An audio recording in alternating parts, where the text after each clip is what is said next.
Hey guys, what you're looking at is a Jasper Reman 68 RFE, and this is going behind a Dodge Cummins.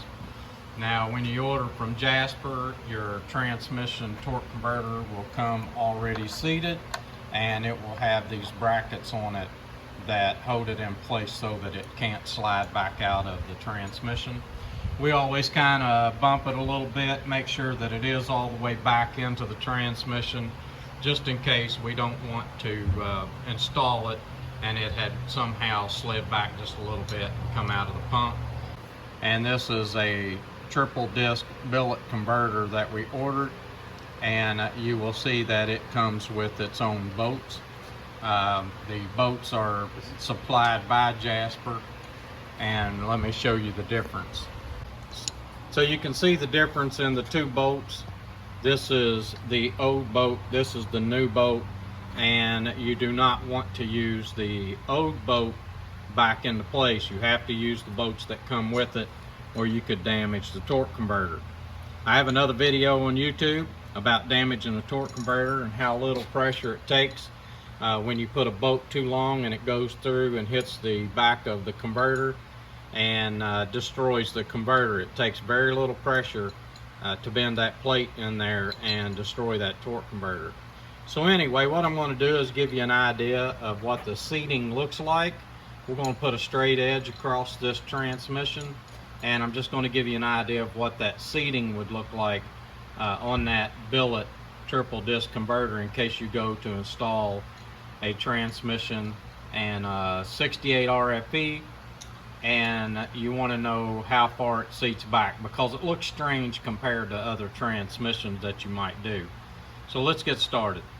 Okay, so I'm just going to put a straight edge across the top two tabs, just like that.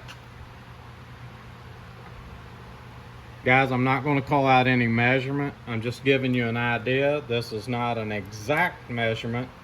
Yours may be just a little bit off. It could be but it has to be close to this.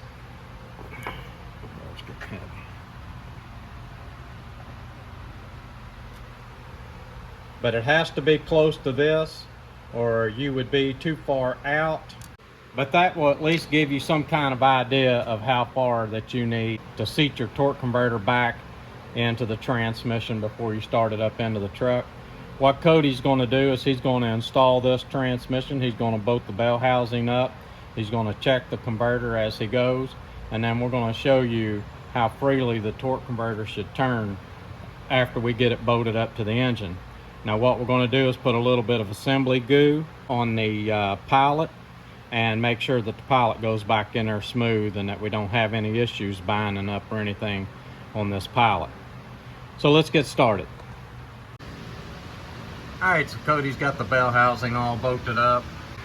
Alright guys, so I just got the transmission bolted up to the engine on a 68 RFE.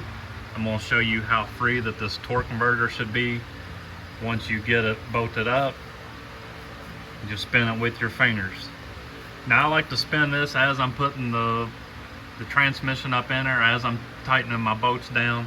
I like to just kind of reach up in there and make sure that's free. You don't want to bind anything up, take a chance on busting that pump or damaging your torque converter. So if you can turn the converter that free, you know that you've done a good job. You know that your pump is not going to be binded up or locked up or anything like that.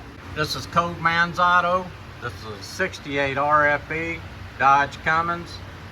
Please like and please subscribe.